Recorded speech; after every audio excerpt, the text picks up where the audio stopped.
de Jordán Bruno Genta, Opción política del cristiano. Capítulo 4. Falsos esquemas ideológicos. La conquista de un pensamiento verdadero y libre exige en el cristiano un examen crítico de las ficciones mentales que parcializan o distorsionan su visión de la realidad.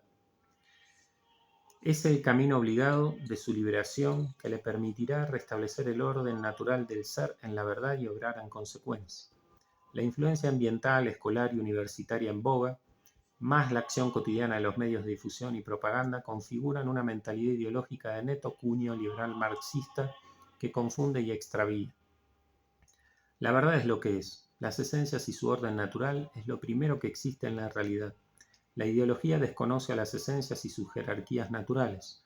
Es un esquema mental prefabricado y abstracto que se elabora sobre base de lo accidental, a la condición tomada como causa o a un elemento subalterno de la esencia.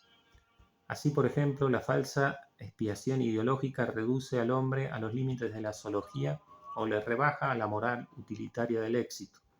Ver al hombre en una perspectiva zoológica o en función del egoísmo significa desconocerlo en su verdadero ser, configurarlo desde lo más bajo de sí mismo o desde su corrupción por el pecado original. El cristiano que se propone conformar su modo de pensar y de obrar en la fe de Cristo debe elevarse a la idea verdadera del hombre, liberándose de los siguientes esquemas ideológicos. A. La supuesta primacía de la praxis sobre el ocio contemplativo, de la acción sobre la teoría pura, de donde procede la concepción totalitaria del trabajo manual y de la técnica científica. La vana presunción de que en el principio es la acción, en lugar de la afirmación que inicia el Evangelio de San Juan, en el principio era el verbo y el verbo estaba en Dios y el verbo era Dios. La posición del animal económico, productor y consumidor en lugar del animal religioso, metafísico y político. Es la afirmación de Carlos Marx en su tesis sobre Feuerbach.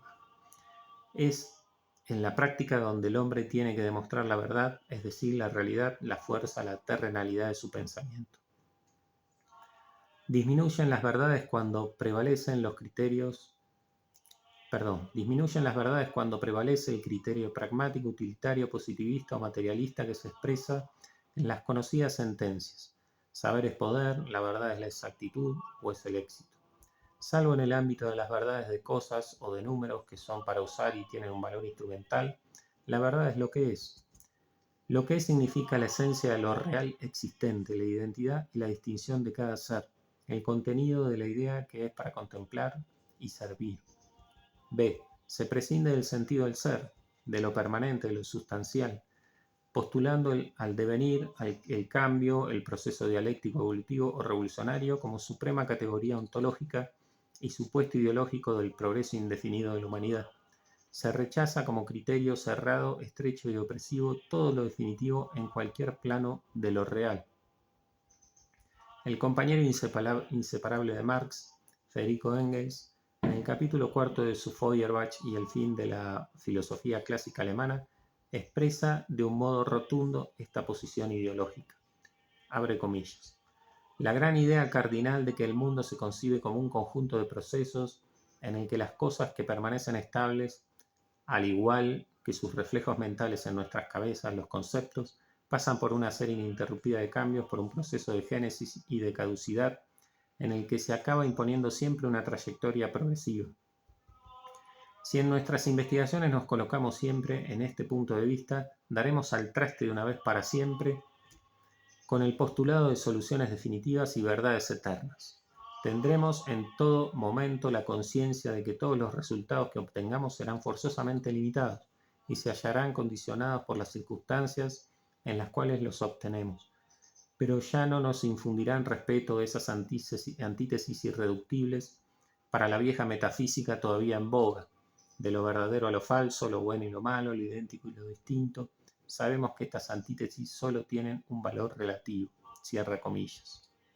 Se comprende que este relativismo absoluto y esta disolución de todo lo que exista en el proceso universal arrastra también al ser de Dios, a la verdad de Dios, al verbo que se hizo hombre y nos habla en los santos evangelios. No hay más fundamentos estables y firmes sobre los cuales apoyar el pensamiento, la vida y la acción. No quedan más que el movimiento y la fuerza. La historia no es otra cosa que la producción del hombre por medio del trabajo humano, como dice Marx. El trabajo manual productivo de bienes de uso y la técnica científica que lo perfecciona son las fuerzas creadoras que cambian sin cesar la naturaleza humana. El hombre es siempre nuevo, jamás nada definido. Se hace a sí mismo y rehace las instituciones sociales por una revolución continua, permanente, sin fin. La dinámica del proceso radica en la negación, en la contradicción dialéctica que impulsa la acción y las corrientes históricas. Hay un fatalismo en el proceso de la historia que arrastra al hombre y lo convierte en su instrumento dócil, pasivo e inerte. Masas en lugar de héroes, conductor es el hombre que toma conciencia del proceso histórico de la época y se inserta en la corriente para empujarla en su misma dirección. Se comprende que en esta ausencia de límites divinos y naturales todo está permitido y todo está justificado, incluso los mayores crímenes e iniquidades contra las personas en aras de un presunto futuro luminoso y feliz para la humanidad. Se declama que el sentido de la historia está determinado fatalmente por el socialismo, lo mismo se invoque su filiación atea y materialista o se lo presente acristianado. Se trata siempre de anticipar una sociedad de iguales, sin diferencias insoportables y sin ningún superior, esto es, una sociedad sin clases, sin propiedad privada, sin matrimonio indisoluble, sin jerarquías naturales y sin autoridad política, apenas con un Estado simple administrador de la riqueza común. Este mesianismo terrenal, prometedor de una utópica igualdad, se estrella contra las inevitables diferencias que la naturaleza, el accidente, las circunstancias, las virtudes y los vicios, el esfuerzo, la pereza y la estulticia provocan entre los hombres. El Estado solo puede atenuar esas consecuencias irremediables con una eficaz asistencia social, pero es únicamente la caridad sobrenatural que derrama en los corazones la que puede igualar en el amor, en la solicitud generosa, en el trato de honor. Fuera de la caridad, el Estado nivela exclusivamente por medio de la opresión, de la violencia y del terror sistemático. Por esto es que los regímenes comunistas o socialistas en vigencia exhiben invariablemente la figura despótica del leviatán.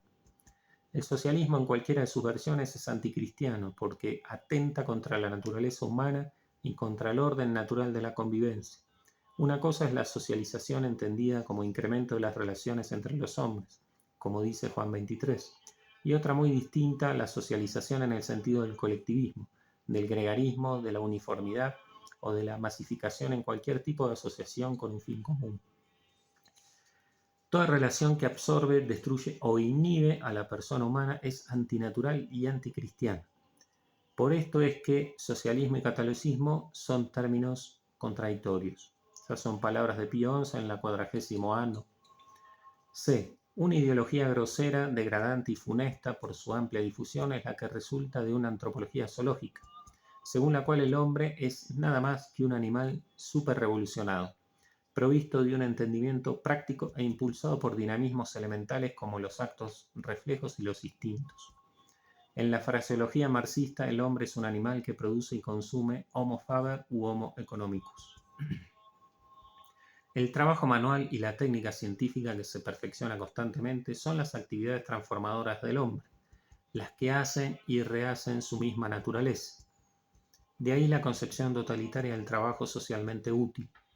Reducido a las necesidades materiales, el sentido de la vida se agota en el trabajo productivo para satisfacerlas. La apetencia sexual debe satisfacerse, a su vez, como la gana de comer y beber. Sin inhibiciones perniciosas que comprometen la salud y el instinto de superioridad en la puja stajonovista de producir siempre más. Los gustos, preferencias y recreaciones se regulan masivamente por medio de una propaganda abrumadora que explota los reflejos condicionados. Se opera un verdadero vacío interior de toda forma de espiritualidad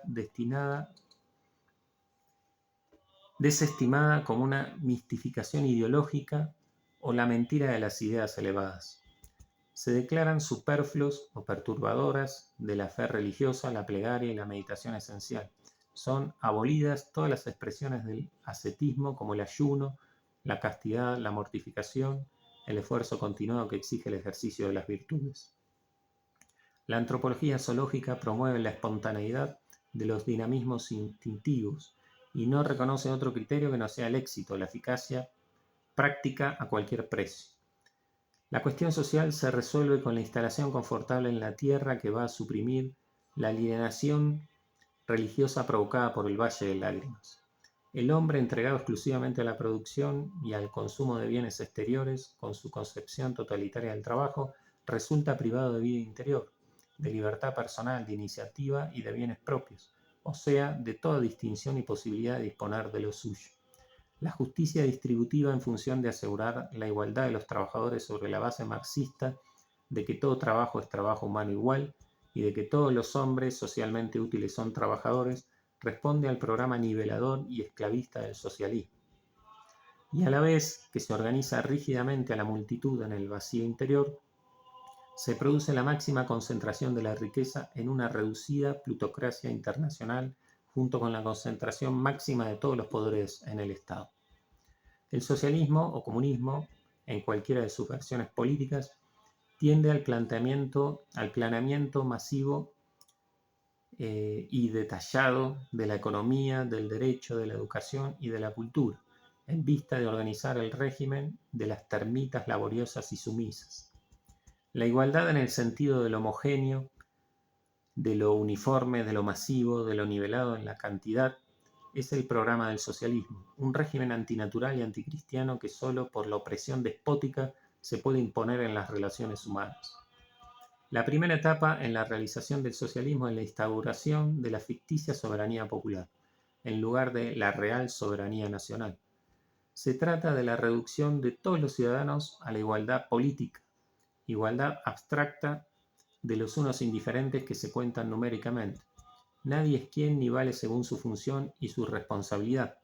Es nada más que un uno igual a otro uno, en la boleta del sufragio universal. Se trata de la más abstracta resolución de la calidad en la pura cantidad. El virtuoso es igual al vicioso, el sabio es igual al necio. La dialéctica socialista da la igualdad, la dialéctica socialista de la igualdad conduce inexorablemente a la sociedad sin clases a través de la progresiva abolición de la propiedad privada en el mayor número de personas, primero en el hecho y finalmente en el derecho. Sin libre iniciativa y sin bienes propios, los hombres se convierten en termitas laboriosas del inmenso hormiguero colectivista, bajo un Estado propietario y administrador exclusivo de la riqueza. Un puñado de ejecutivos, técnicos y burócratas integra el cuadro de los testaferros de la plutocracia internacional. Cada día se hace más notoria la unidad en el principio y en el fin entre plutocracia y socialismo. Son las dos manifestaciones solidarias del ateísmo sistemático que niega a Dios y destruye a la persona humana. Los falsos señores del dinero en lugar del verdadero Señor Jesucristo configuran el reino del anticristo con su moral del rebaño cumplida hasta el fin. La abolición de las distinciones y jerarquías naturales en todos los órdenes de las relaciones sociales, familiares, profesionales, educativas, culturales, completando la despersonalización del hombre.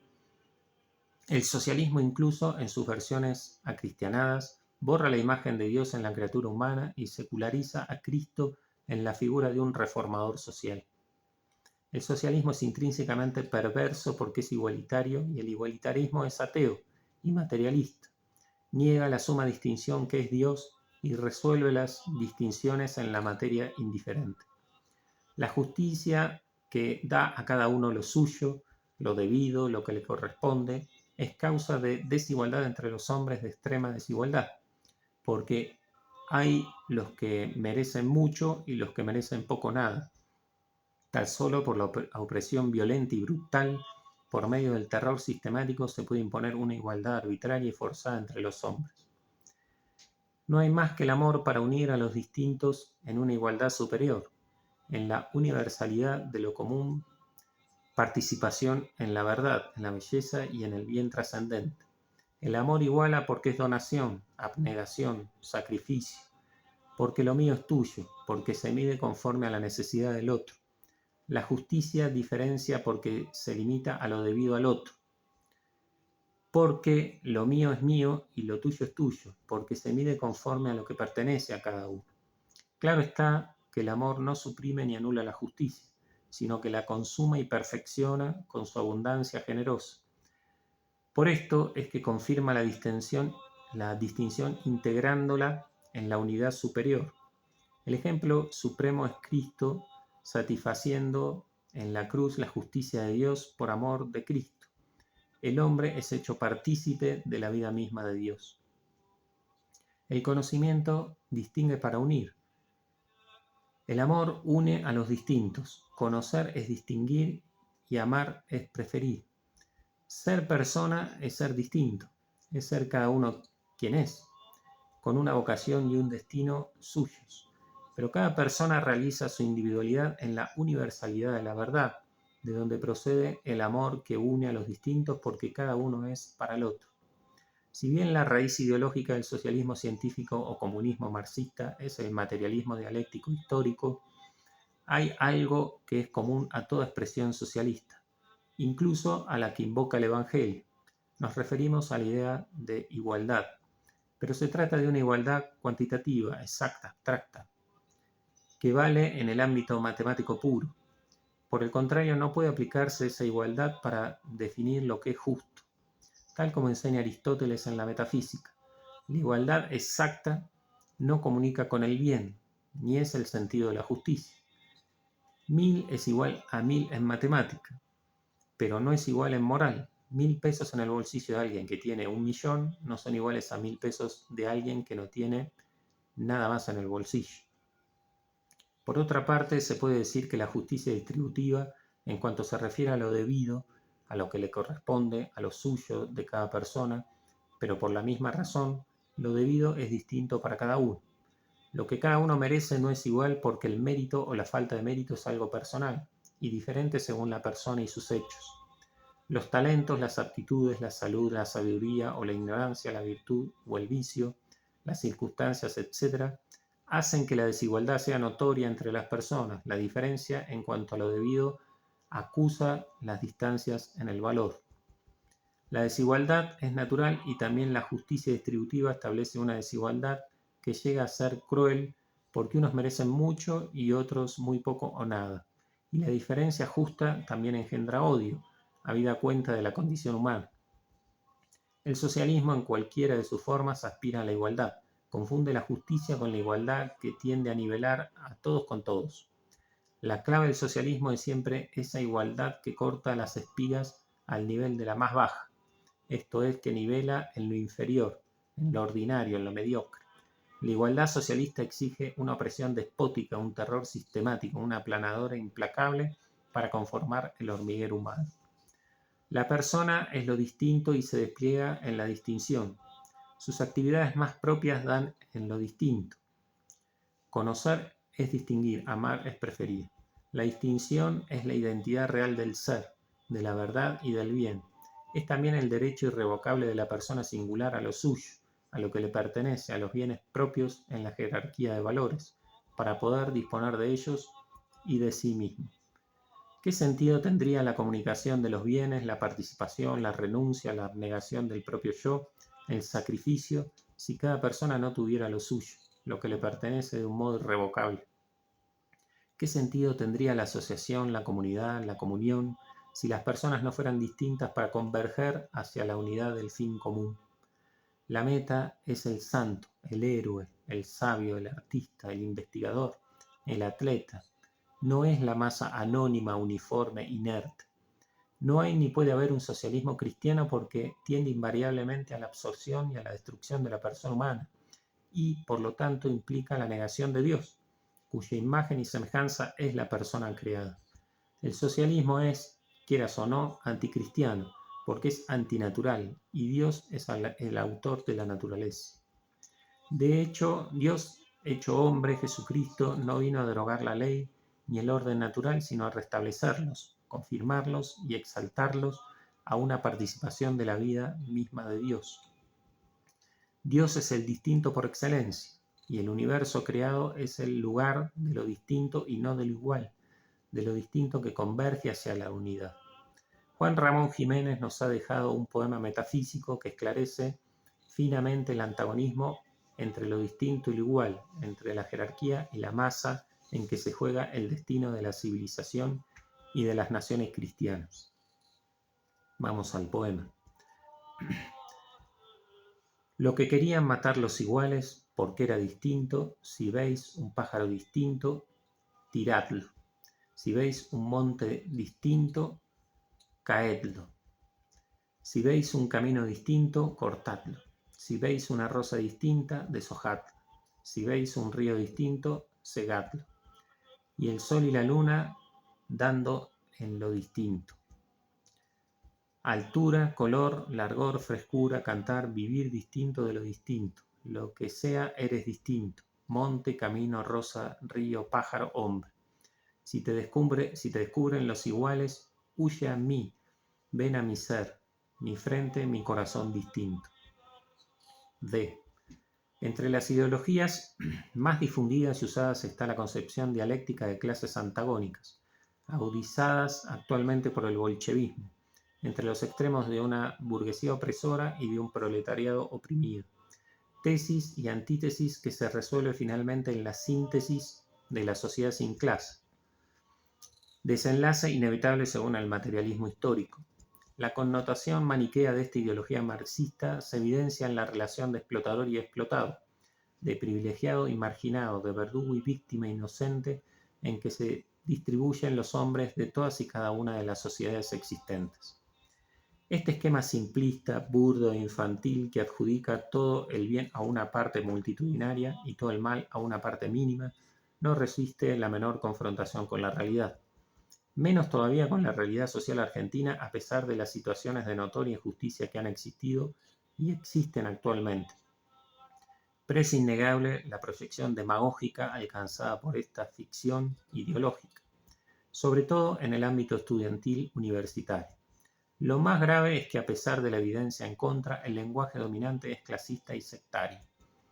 Nadie duda de que la actual clase dirigente argentina procede en primera, segunda o tercera generación de proletarios inmigrantes, principalmente italianos y españoles. Pero ocurre que los más caracterizados representantes de esa clase dirigente hablan como si integrasen una sociedad de compartimentos cerrados, exclusivos y excluyentes. Han escalado, pero niegan que haya escalas accesibles al esfuerzo y a la aspiración. Claro está que en nuestro país son numerosos los marginados, sobre todo los niños y jóvenes, sin hogar y sin asistencia de ninguna especie.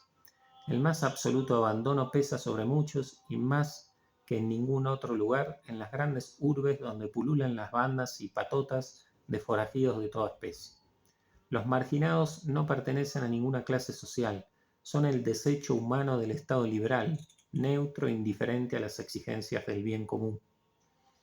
En verdad, el Estado liberal, estructurado jurídicamente en la pura legalidad, vacía de toda sustancia ética, deja hacer y deja pasar a los especuladores insaciables como los que quedan abandonados en el camino. No reconoce nada más que a la justicia conmutativa del toma y daca, de las convenciones contractuales. Ignora la justicia distributiva y, sobre todo, la caridad que iguala por participación en el superior. Cuando un ser no se ordena al fin para el cual existe, degrada y se corrompe hasta dejar de ser lo que es. El hombre que se aparta de Dios se vuelve inhumano. El Estado liberal, que se desentiende del bien común, deja de ser propiamente un Estado y queda mediatizado por el poder del dinero y su tiranía financiera. Desde la Organización Nacional y la Constitución de 1853, la República Argentina declinó la soberanía nacional para suplantar por la ficticia soberanía popular como fundamento de un Estado aparente, bajo una efectiva independencia económica que dura hasta el día de hoy. La regulación de la masonería hizo que los poderes públicos crearan las condiciones jurídicas, sociales, mentales y culturales para seguir la dependencia y la explotación foránea de nuestras riquezas naturales. Los gobiernos populares han sido tan entreguistas como los digitados y fraudulentos. El continuismo del régimen liberal y